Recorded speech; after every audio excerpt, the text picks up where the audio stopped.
the death of the Internet Archive and its massive online library, at least certainly the destruction of a massive portion of that library.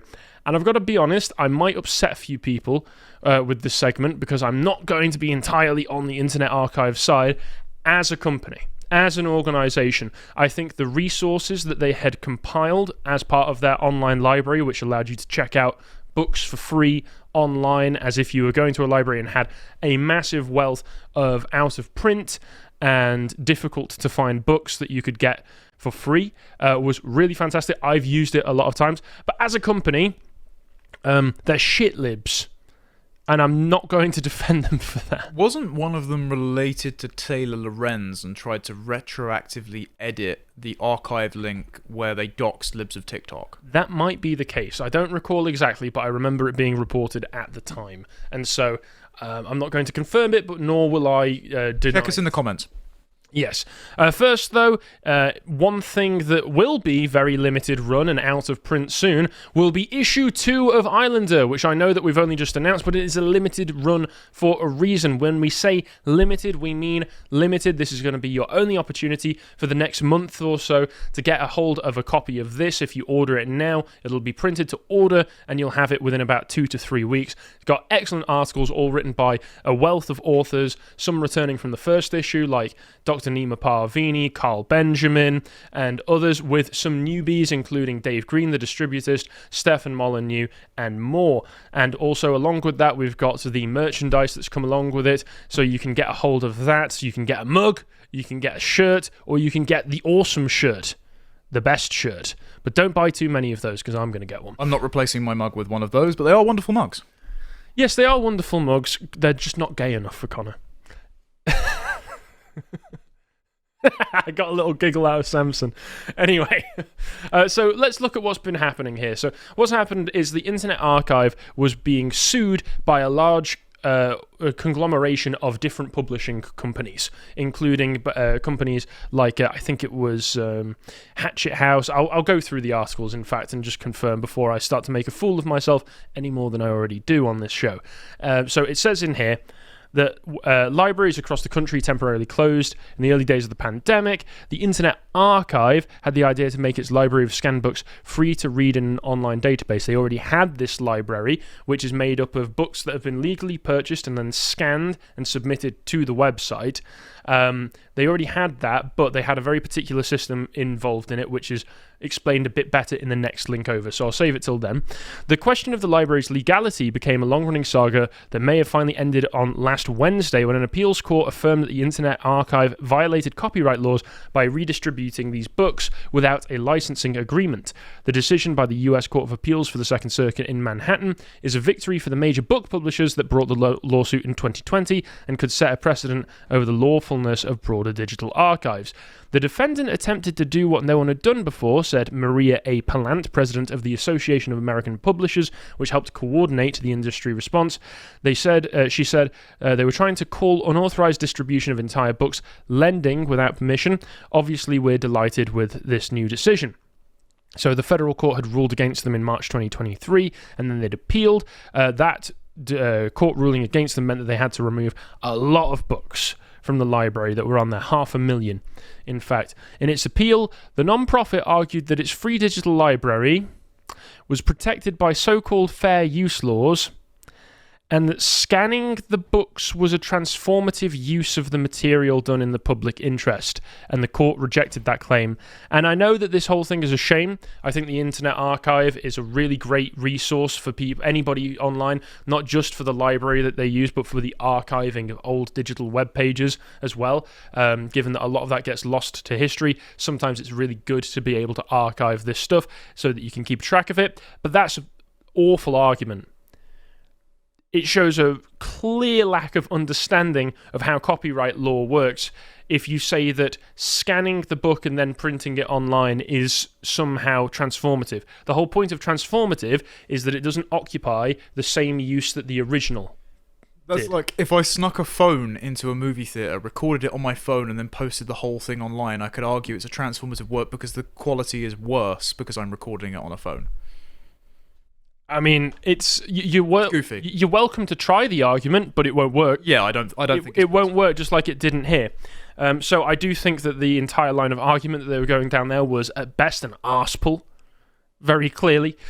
They carry on to say that to construe the Internet Archive's use of the works as transformative would significantly narrow, if not entirely eviscerate, copyright owners' exclusive right to prepare derivative works.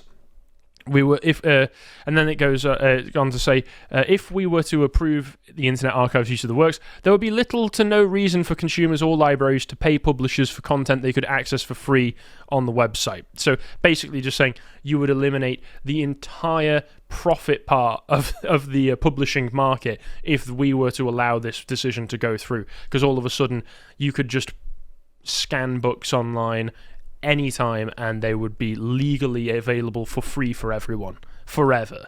In a petition to publishers to reverse the lower court's decision, the Internet Archive said it had removed over 500,000 books from its public archive. Unlike traditional libraries which pay licensing fees to publishers to make their books available for lending, the Internet Archive acquires copies through donated or purchased books to scan and put online. The non-profit is also known for Wayback Machine, a popular database of past web pages. There's a bit more of an explanation in here that I'll quickly go over. So the Open Library lets patrons check out books for a limited amount of time.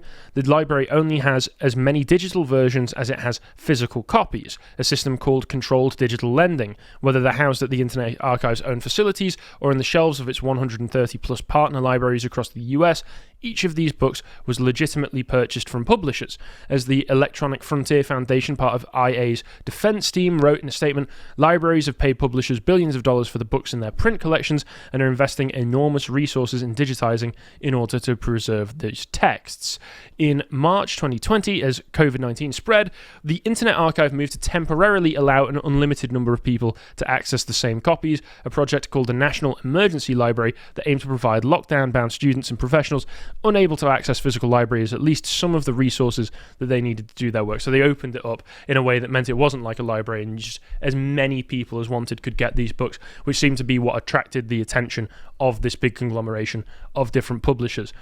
Then in June 2020, publishers Hachette, HarperCollins, Penguin Random House and Wiley filed the lawsuit for the infringement of their copyrights of 127 works. Publishers claimed that as long as readers could be patrons of a free digital library, their physical and ebook sales could suffer. The Internet Archive actually brought in experts who conducted studies that found that the closure of the National Emergency Library did not affect publishers' sales of physical copies and ebooks. In fact, it apparently, according to this study, decreased them in some cases.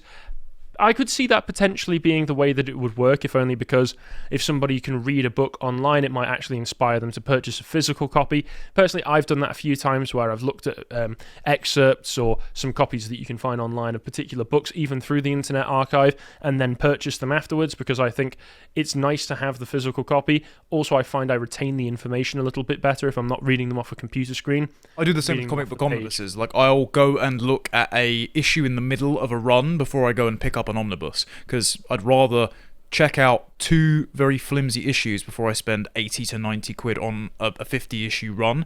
But then having that preview expands your market. It reminds me of back when, do you remember when Nintendo in the sort of 2014-15 era was hitting loads of content creators with copyright strikes for their gameplay footage, and they were saying this is not just transformative, it's also free advertising for you guys and more people are going to buy your games. They eventually cottoned on.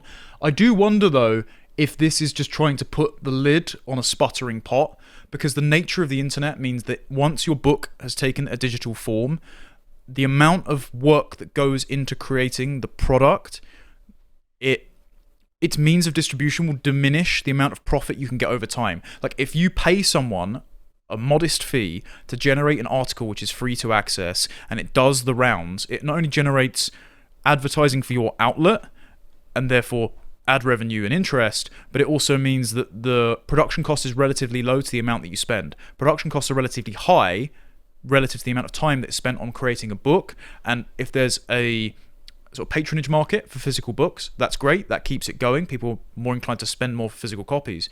But the moment you have a digital book market, of course you're going to get piracy. I think eventually it's just going to go sort of free by the nature of you can't stop every website from hosting this stuff. Well, there is also the point that I've seen the statistic, I think it's something ridiculous like 80 to 90% of books get less than 2,000 readers. that are printed these days. Most books that do get published, even by the larger publishing houses, don't actually sell all that well, especially if you're working in non-fiction, and especially if you're working in non-fiction at specialist and niche subjects. They will be inherently books that only appeal to a very small audience, and so there is a utility in having them available for free to a larger audience, because, as you said, it gets it out there, it makes it more easy to access, and especially if it's gone out of print, you're likely not going to be getting any money from the resells that happen anyway, because it'll be old pre-owned copies that are getting traded about. So why not have them available for free at an easier to access platform? The other thing is, the publishers themselves are turning away otherwise profitable authors. Nigel Bigger had his book ready to go out the door, and it was cancelled, and he had to find a new publisher. They nearly walked out over Jordan Peterson's second book at Penguin Random House, and I was working with an imprint of Hachette to get mine across the line, and right at the end, there was a... Is that how it's pronounced, by the way? Is it Hachette? Yes, I didn't want to correct. There was you can correct me. It's fine. I didn't want to be a dick. There was a DEI-obsessed executive that stepped in at the last minute at the acquisitions meeting when I was going to get my deadline and said, no, we're passing. So this was over a year of work just up the spout, and now I've got to look around elsewhere for some imprint. They had already... I'm sure you'll find somebody. It's difficult. Yeah. They had already said, we're going to make this amount of money on it because we're going to at least reach this number of people because of the number of views that this show and my other stuff gets, and they still passed up a very profitable venture for purely ideological reasons. Yes, and speaking of the actions of the publishers themselves in this did not provide empirical data to support their observation that it would decrease the sales. The court nevertheless decided it was self-evident that publishers would suffer market harm in the future if the Internet Archive's practices were to become widespread. Now, I will say there is a practical example of something like this happening in the past, which is with music. There was Napster 20 plus years ago. At this point, Metallica very famously filed a lawsuit against Napster for stealing their music, and a lot of the complaints that Lars Ulrich was making at the time, which was that if the free piracy of music online became widespread, it probably wouldn't necessarily affect Metallica's bottom line, because they were already a huge multi-million-dollar selling band who can, sell out arenas and stadiums across the world. It will affect the ability of younger bands who don't have those opportunities already at their feet to actually make money. And especially since Spotify has become a thing, Spotify is very controversial in just how little money it pays out to any of the people who host on that platform. It pays out a ridiculously small number, like something like 0.0000001 cent per stream. So you have to go viral to actually make any money off of it, and it does mean that it's very, very difficult for musicians to make money. But at the same time, it seems that this might just be a sad fact of distribution of any media on a digital online platform. As things progress, I don't see that there's a way to turn the clock back. It's a sad state of affair for anybody who's creative. The best that you can hope is that you're able to become popular enough that if you're a musician, that you can play gigs and sell merchandise that will make you money. And if you're an author, I couldn't say. I don't know. But as it carries on in this article, the ruling triggered the immediate removal of over 500,000 books. Over 1,300 of these books are either banned or challenged in the US. If they haven't been removed from school and public libraries, they might soon be. The open library used to be the last shred of hope for the average person had of free access to such books. Now that they've been removed, the book bans feel totalizing. On Twitter, Internet Archive has mentioned the oh-so-ironic removal of George Orwell's 1984 and Ray Bradbury's Fahrenheit 451. We'll get onto that in a moment. Also, alongside this, at the same time, a recent lawsuit from Universal's music group Sony Music Entertainment could result in high enough damages to put an end to the Internet Archive altogether, which could take out the Wayback Machine with it, which would be, again, a great shame. And as much as I say that all of this is a great shame and something to feel bad about because of the fact that, yeah, it's a fantastic resource, whatever the ideological positions of the people running it, the ideological position of those people is something that I'm going to criticize now because I have to. First, here's the statement that they made on it. They're just saying they're disappointed. They're going to continue trying to appeal for it. It could go to the Supreme Court, but who knows if they'll be able to get that there. Let's examine this claim of banned books. So on their blog itself, they say that we had over 1,300 banned and challenged books. Oh my goodness. And Challenged is doing a lot of work there. Happily, as you can see here, there is a link that you can click that takes you to a long list of this. I decided to do that. And here's what you find. Well, first of all, as you may notice, there's quite a few cheats. Quite a few cheats in here, because 1984 is listed 1, 2, 3, 4, 5, 6, 7, 8 times, all under different years published, so they just had a load of different versions of the book, which they're all lumping in as different books to plump the numbers. If you scroll down, abortion and politics of motherhood. If I go down to, where is it, the G section, you can see that you end up finding books like Gay Believers, Gay Issues and Politics, Gay and Lesbian, Gay People of Colour Facing... So what they've done here, being that it is a leftist organisation, and also they've got Harry Potter in here, for goodness sake. What they've done is go, these are the books that schools and the parents of children don't want in their schools. Therefore, they're banned, which is a claim that we've all criticised on this podcast many times. Therefore, the Internet Archive Library is the only way that your child, your son or daughter, might have access to a book that you don't want them to have access to in the first place, even though if you wanted to, you could still buy it for them from a shop or from Amazon. But a few things on that. Any school is entitled to not have 1984 in it because of the sexual content in it.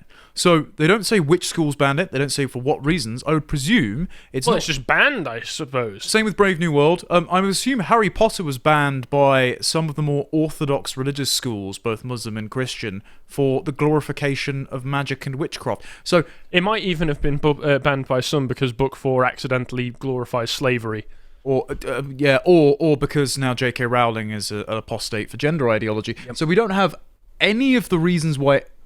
I mean, Adventures of Huckleberry Finn was probably banned because it uses the N-word explicitly. Constantly. And so this is lumped in with what I can only describe as LGBT propaganda.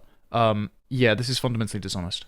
Yeah, so I do have to criticise them for the dishonesty, and the response to this ruling has been very, very leftist in general, because some of the stuff that they've been posting on their Twitter page has been, won't somebody think of Prakash in India, saying that they grew up in a poor region. I had limited access to books. Without archive.org, I wouldn't have been able to learn it. Don't care. Are the comments what I'd expect? I don't care. No, most of them, because a lot of people haven't paid attention to this. From our side, a lot of people, this is no different than the Nazis. Can you believe this? Oh, it's terrible. I can't believe Prakash can't get hold of her books. I don't care. Focus on the fact that this could impede people's ability to get access to very, very rare, actually out of print, difficult to find books, not books that you can get from Barnes and Nobles or any other bookshop that just your local school doesn't want to stock in the library. And here's another one. If we don't have the access to the Internet Archive, how are we going to preserve African folk tales? That's the point, you won't. Yes. I don't care. I care more about the wealth of recorded memory hold pages from governments, various disreputable media organizations, that we have the original versions so they can't lie and retroactively rewrite history. That we have the screenshot of, for example, the New York Times article that was retitled but was originally "Elections are Bad for Democracy." It's like, yeah, thanks to the mascot moment there. As soon as Wayback Machine goes, we're not going to have that. I mean, there are a few other archival services. Archive.ph is useful, yes. Yeah, but Wayback Machine, Archive, Internet Archive in general are probably the most well-known. I think it's the oldest, isn't it, as well? It is. I think it's been going since about 1996, maybe even longer than that. So, yeah, there's whatever I think of the ideological nature of the people running it, it's an excellent resource, and I do think it's a shame that it's being attacked right now. And as Connor has mentioned, there are some reasons to suspect the reasons that it's being attacked in the first place.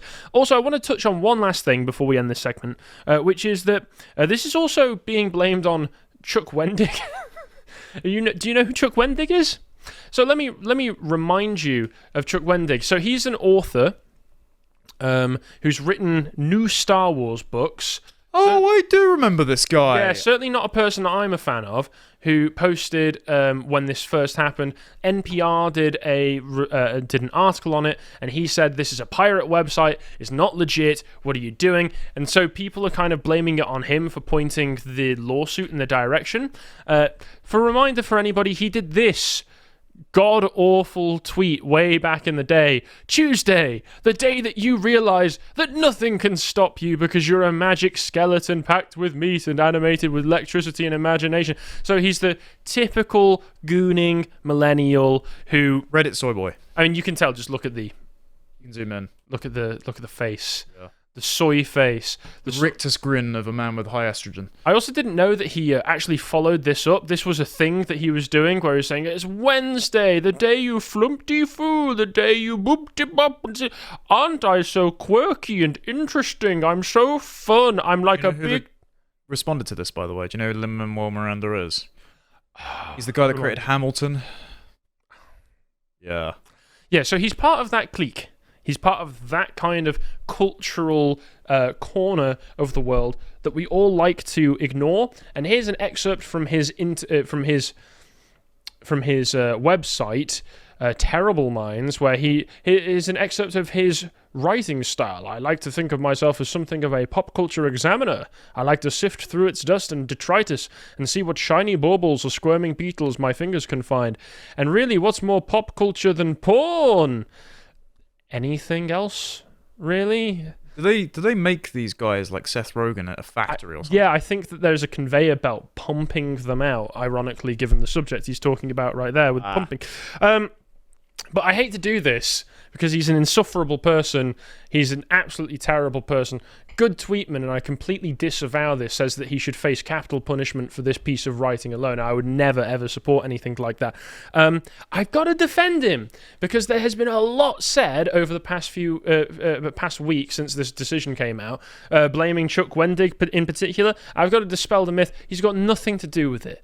Yeah, he posted one time saying about how he thought that it was a pirate website, they shouldn't have access to the books that they have, and disagreeing with the NPR. But he does explicitly say that he's not involved in it, and he doesn't actually support it. So at the very least, I've got to dispel that myth. But again, having said all of that, despite the fact that the legal argument that the Internet Archive put forward was complete shit, it was terrible, it's a big shame. It's a really big shame. I hope you appreciated that segment from the podcast to the Lotus Eaters, and if you want to see what else we're up to, you can follow our series Lads Hour on the website. This one talking about Hot Fuzz, it's where we have all of our fun, and if you want to see all the other work we're putting out, you can follow us on Twitter. Thank you very much for watching, and goodbye.